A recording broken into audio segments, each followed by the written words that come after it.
EV Revolution show is supported in part by Budget Safe Solar. If you are considering solar in most any part of North America, give my friends a call. They will take the time to listen to your specific situation and help you reach a decision about what's available to you and what makes the most sense. If you would like to join the growing solar industry, they'd like to speak with you. Go to www.budgetsafesolar.com to contact them. All right, hello, and thank you for tuning in to this edition of the EV Revolution show. My name is Kenneth Bokor, your host for yet another car review. I'm on the Genesis bandwagon for a couple of weeks this month, and here I have a brand new, not even available yet for clients, for customers, 2023 Genesis Electrified G80. So this is a really nice vehicle. I did have an opportunity to drive this at the AJAC Eco Run back in the early spring, and it was a short drive, but it was a very pleasant drive. So first I want to thank Genesis Canada for giving me the press vehicle to spend a few days with. It's a beautiful vehicle. Thank you for tuning in. Settle back and sit in your comfy chair, and hopefully you'll learn something about this review video. So let me get right to it. Well, if we start with the design of the Electrified G80, it's a G80. These cars have been on the road for a couple of years already from Genesis, which is a newer brand, the luxury brand of Hyundai Motor Corp, which of course includes Hyundai and Kia. So all three of them make up that family, and this is the luxury brand division, which is Genesis. They've been building cars for several years. So the G80 is what you see already on the road. There are some differences which I will point out, but the electrified G80 really kind of sets in Genesis minds, a new standard for electric sedans. It's got a great design language going on here. If you look at this B-roll, it's a great balance of what Genesis called athleticism and elegance. And I would agree with that. There is a high degree of elegance to this.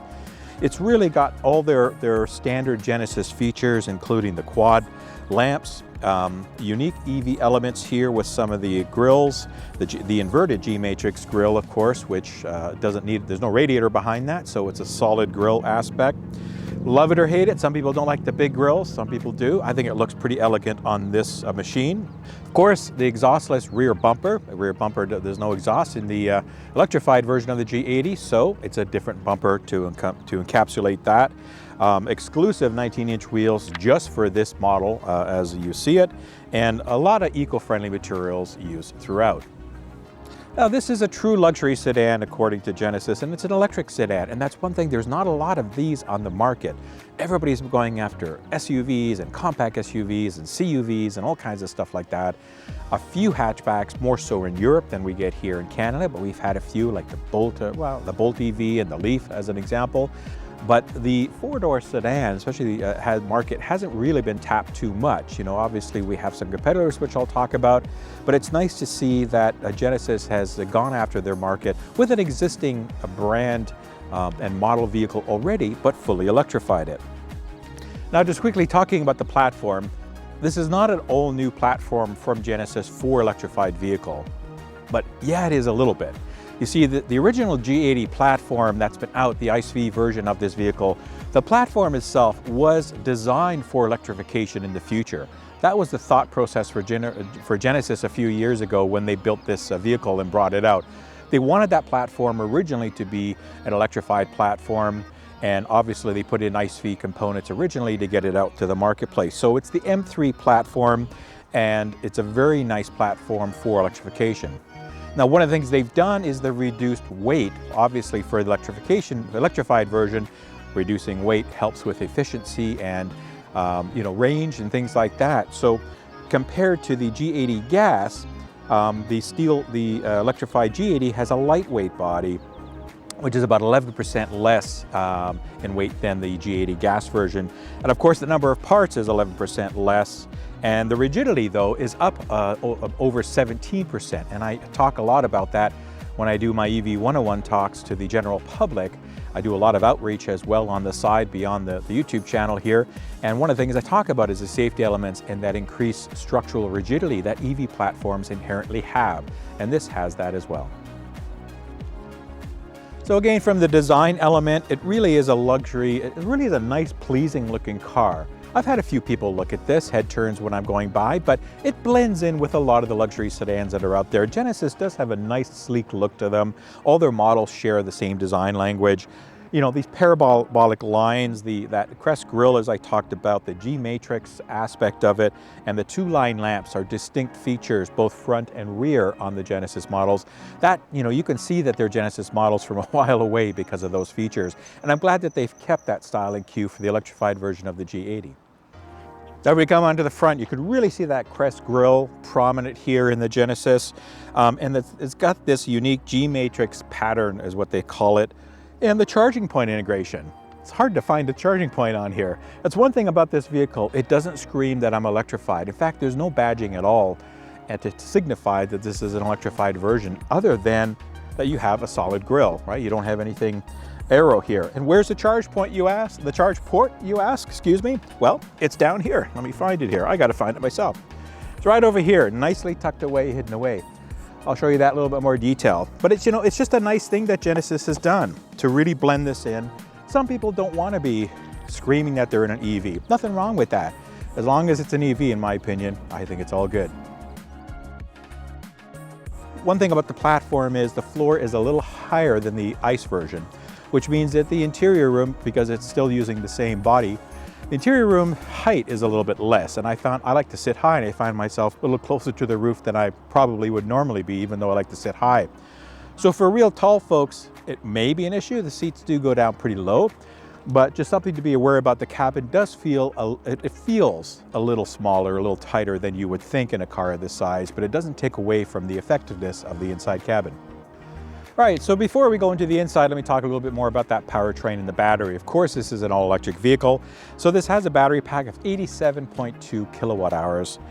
It also supports vehicle-to-load technology, which is the same that is found on the Kia and the Ioniq, the newer products, the Ioniq 5, the Kia EV6 with that vehicle-to-load. So you have that adapter, plugs in, and you have up to 1.9 kilowatts of shareable power. So the battery pack is mated to an all-electric drivetrain, of course, the Powertrain. This is an all-wheel drive vehicle. It comes standard. It comes only one trim level. I'll talk about that near the end. So you get all-wheel drive right out of the gate with this. These are dual 136 kilowatt motors, front and rear, and they produce 365 horsepower, very adequate, and 516 pound-feet of torque, which is more than enough to get this car going. In fact, with that torque, put this in sport mode, and you can get a 0 to 60 miles per hour runs in 4.2 seconds. That's pretty good for a car that weighs just over 5,000 pounds. Now, power is really good. If you run in eco mode, you'll probably get the highest rated range, which is at 454 kilometers of EPA range, 282 miles. I can tell you folks that right now I'm seeing more range than that in these current nice warm. I'm filming early today this morning because it's going to be another hot, humid day, so I'm trying to beat the heat even though the sun's bearing down on me already. But there is a little bit of a breeze, so pretty good range. I should get close to 500 kilometers on this by you know, when I'm done with this. So it's been pretty good. When I charged it up to 100 originally, it was well over 500 kilometers stated range, and I'm doing pretty good. I've done about 130 and I'm at about 380, 370 kilometers of range. So pretty good when you think about that. Now for charging, because this is still using 800 volt architecture, the same as the other newer HMC products, this does support up to 350 kilowatts of DC fast charging. I couldn't find a peak rate on this yet. Nothing's published, and because these aren't generally available, there's been some road tests and stuff, but not many as far as charging. But it should be relatively similar to what we're seeing in the Ioniq 5 and the Kia EV6, in excess of 200 kilowatt of peak rates and a decent charging curve. In fact, the charging curve, Genesis specifies that it'll take about 22 minutes to get from 10 to 80% on a 350 kilowatt fast charger, DC fast charger. And of course, level 2 supports up to 11 kilowatts for AC home charging, which of course will, 7 hours or so to get you from 0 to 100 if you need that.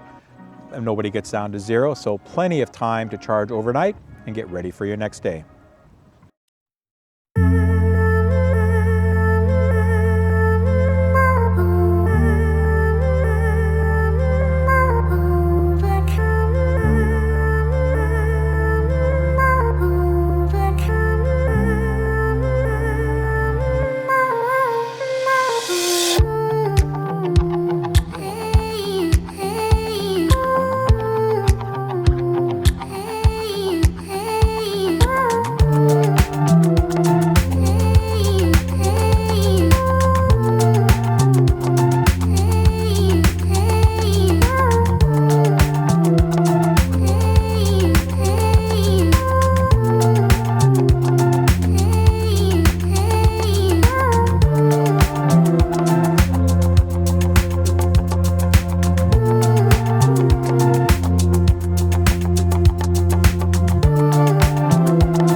12-inch, I believe, binnacle here, 11-inch change or 12, and then you have a 14-inch here for infotainment system. And the infotainment system is nice. It has all kinds of different selectable features that you can do on it. You can use I've been really just using this wheel, the scroll wheel that they have. It's very intuitive. Apparently you can write on it, but you have to program it. So to pick all kinds of different apps and settings, if I look at EV, of course, I can see where I'm at, 70% battery here, 356 kilometer range, and you can look at different ratings as well and efficiencies.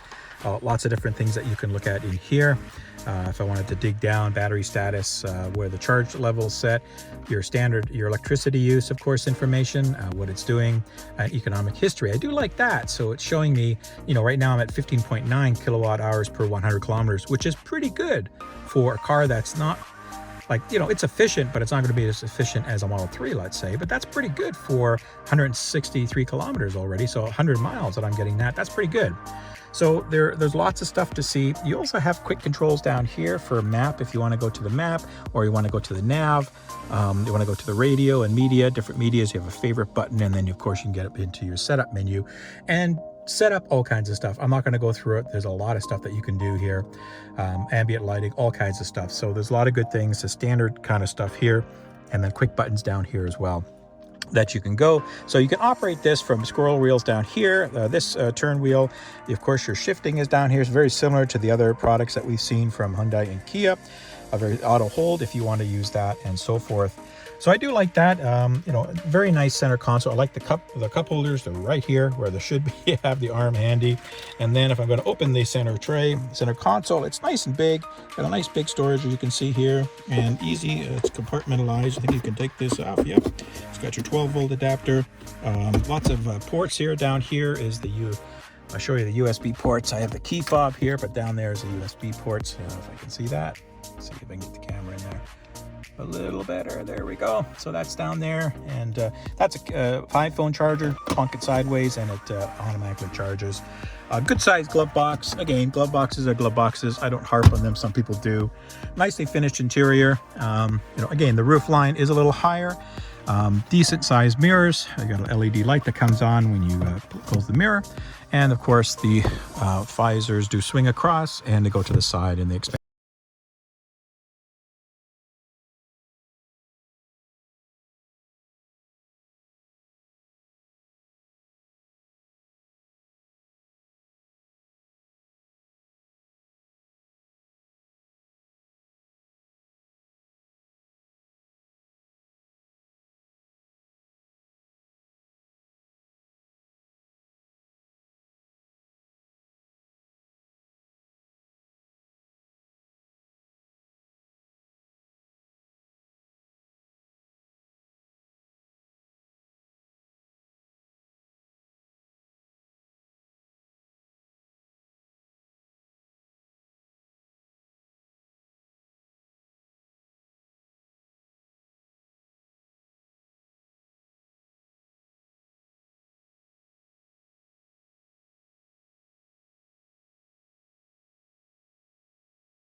Will be comfortable, 5 in a pinch as always. These 5-seaters, there's going to be some small kid or some really thin guy in the back here.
It's up on that side that you're signaling to, which is great.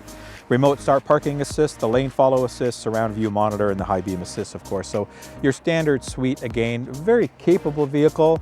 Again, I'll give you my thoughts on that when I take it for a drive as far as the lane keeping and the adaptive cruise, which were very nice, very similar to the HMC systems that we see today. So anyway, I'm going to try to wrap this up. I don't want to ramble on. It's a nice vehicle, very comfortable, very capable, very competent vehicle, luxurious, but not overly luxurious, a very nicely equipped interior, no squeaks, rattles, all that kind of stuff. Very sound interior, build quality. Genesis has done a great job with this vehicle. Good job. Now let's go back and finish the show. All right, just a quick look at the lane keeping and the adaptive cruise here on the Genesis G80 Electric. It's the same system, so it doesn't recognize lights. I have to stop here. Lane keeping's pretty good. It stays within the lane quite nicely. It will slow down for traffic. I find this this isn't as abrupt as some of the other systems out there, where it'll actually slow down a little bit more nicer, maybe because I have it on eco mode versus sport or something, which is a bit more aggressive, and then the acceleration is nice and smooth as well. So I like that, not having this start and stop kind of capabilities where it's a little abrupt. It will of course stop the vehicle, and it will start again on its own when the vehicle in front of you moves. It does lose the lane keeping ability when you cross intersections like this one, where it's a fairly wide intersection. The cameras will lose. And one thing that I mentioned on Oh, reviewing all the other products from HMC is that there's no audible warning when the system engages or disengages. So it's just a green light on there that engages. So if I activate the cruise control here, get that going, and then it comes on, so you can see that there's a green steering wheel, which means that the system is active and I have the cruise control set for a certain speed. And then it will keep the lanes here. I'm not touching the wheel at all, so it's pretty good at navigating that lack of lane markings there. But again, intersections, it tends to lose it. Then it comes on with your warning saying, you know, touch the wheel. Oh, that's every 20 seconds or so, whatever. So I've got a distance of 3. So I'm not touching anything. Now the car is slowing down on its own. It's a little aggressive here, but not that bad. And then it comes to a nice, smooth, slow stop here. And then when the car in front of me accelerates, again, I'm not touching anything. I'm letting the system do itself. It's actually a really slow and smooth increase. Now it's probably going to lose the lane because of this intersection. No, it held it. So there you go. So it does keep going, and it's going up to speed nice and gradually, which is something I like. You know, some people might think it's a bit too slow, but hey, slow and steady is a lot safer than driving, tailgating and driving too fast, folks. So get there, and it's not like there's busy traffic here. It's pretty wide open. Anyway, and the car slowed down itself. So it's a good system. I wouldn't probably...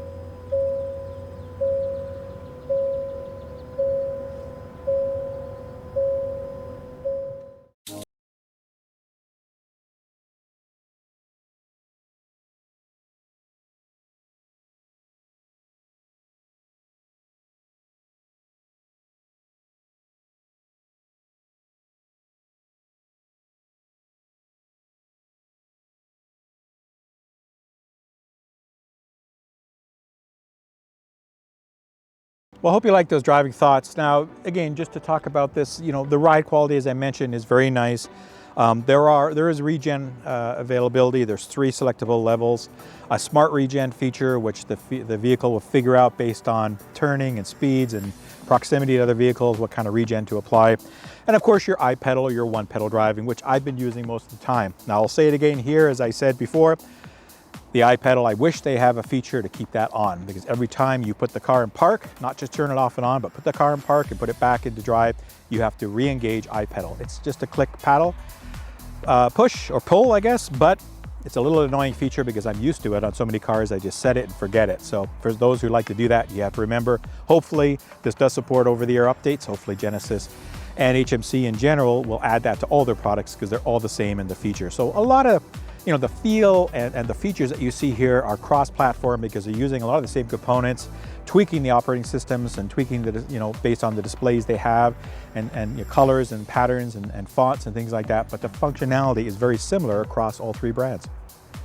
And when you're driving, noise is also something that you hear more in electric vehicles, right? There's no motors to drown things out. So I can tell you this is an absolutely very, very quiet cabin.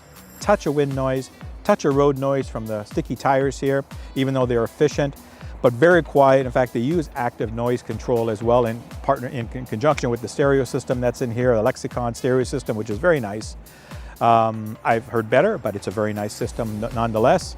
And it's a very quiet and comfortable ride. Now we talk about pricing on this vehicle. There is no pricing yet. That's how new this vehicle is. At the time of this filming here, near the end of July, early August, Genesis has not released any pricing yet for Canada or the US. They say it should be coming late summer, early fall, so we'll have to wait and see. I can give you some estimates though. I can give you some best estimates. From what I've read in the US, it seems to be that some estimates are around $75,000 US for this. I'm going to peg this at between $85,000 to $89,000, or $89,900, let's say, something like that. That's just an estimate. Again, I have zero intelligence on this, folks, so I'm not telling you anything that I'm not supposed to be telling you. There is no pricing.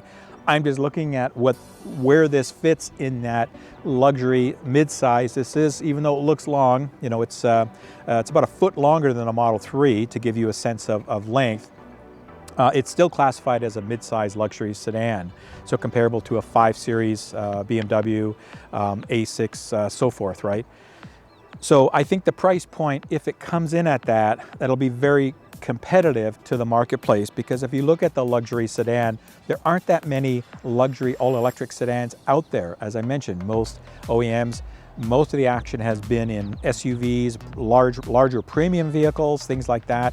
If we look at what's out there today, we got the EQS, which you saw I did a review before this one, you know, 140,000 to start. But it's a little bigger car, a little more luxurious. You've got a BMW i4, which would be a very comparable price to this. It starts lower, so you could, you know, in that range, it may be slightly smaller. You've got, of course, your Tesla Model S, your Tesla Model 3, if you want to lump it into that, which can start at around 74,000. You know, again, this has different features, much more luxurious and much more comfortable, in my opinion, than the Model 3, of course.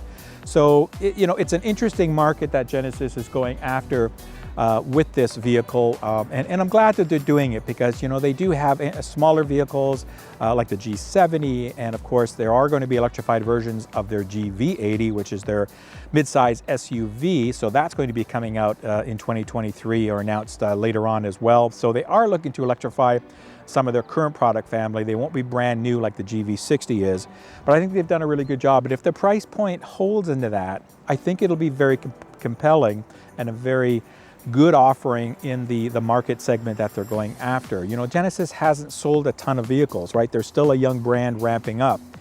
But, you know, the JD power quality is improving year by year. The build quality, fit and finish on all the Genesis products that I've seen so far has been outstanding. A friend of mine, you know, has a G70, great vehicle, you know, a gas version, and, you know, he's used to German vehicles. So for him to switch was a kind of a big deal, you know, after many years of German built vehicles. So it tells you that Genesis is definitely moving in the right direction. And, you know, using a lot of the same components that's already existing in the current HMC product family, with the, you know, the 800 volt architecture, the efficient motors, good power curves, good charging curves, good power, all that kind of stuff.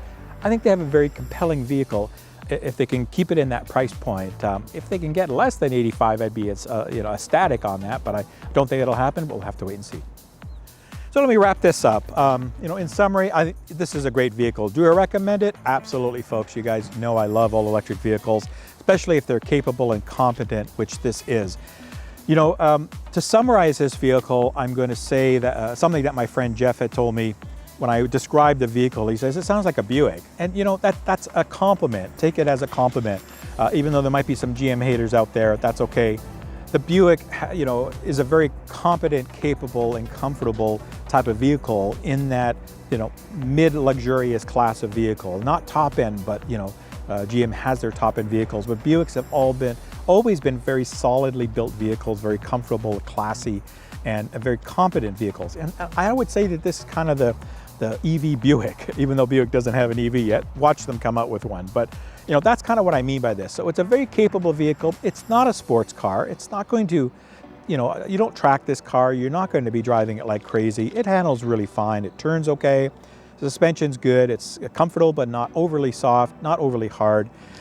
Steering is good. There's no adjustments for the steering. It's just set at one level. It's okay. You know, it's a very very relaxing vehicle. The time that I've been driving this, I've been very relaxed and stress-free.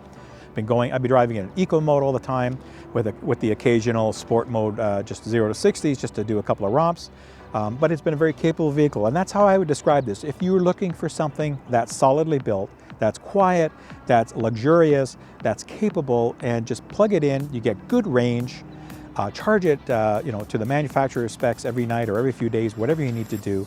This will be a very capable vehicle. I can tell you that I had to squeeze this into my garage lengthwise.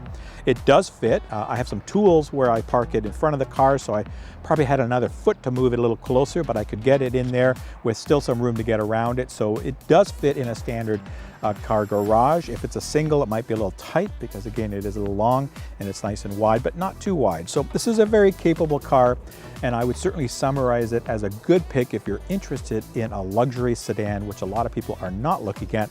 But and if you are, you don't want to pay really high price points, you know, into the Model S, which starts at, you know, 140, 150K Canadian range, or 130 here, where you could get something for tens of thousands of dollars less. It's a very competent vehicle. Yes, it's not Tesla, so it's different, but I'm glad to see more competition. I'm glad to see more offerings in this space.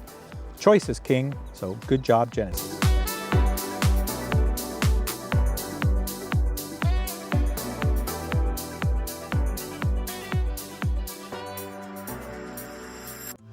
All right, and thanks for tuning into this edition of the EV Revolution Show. Hope you enjoyed my review of the 2023 Genesis Electrified G80. I want to thank everybody for watching on YouTube. If you haven't subscribed, please hit that subscribe button. I would much appreciate it. Thank you for taking the time to watch this. If you are supporting me on Patreon, you always know that I'm very humbled and thankful for any Patriot support. If you want to learn a little bit more, you can check out the link below. And as I continue to advertise, in just about over a month or so, I'll be heading down to San Diego for the Fully Charged Live conference there in the first weekend of September. Looking forward to meeting a lot of folks. If you are going out, want to go out, you can get a 15% discount off the show tickets using my code EVREV22. You can check out the link in the show notes and the code. But if you are coming out, please come and find me. I'd love you to say hi. Tell me how you like the show, what you like, what you don't like, whatever. I'm always open to feedback. And if you have taken the EV journey and got into an EV, I'd love to hear your story. I'm always looking for that. And if you have questions, I'll try to help you out. I hopefully have a lot of good information to pass on. So again, thanks everybody for tuning in to this edition of the EV Revolution Show. And until the next show, everybody stay safe, and I will see you when I see you. Take care and bye-bye.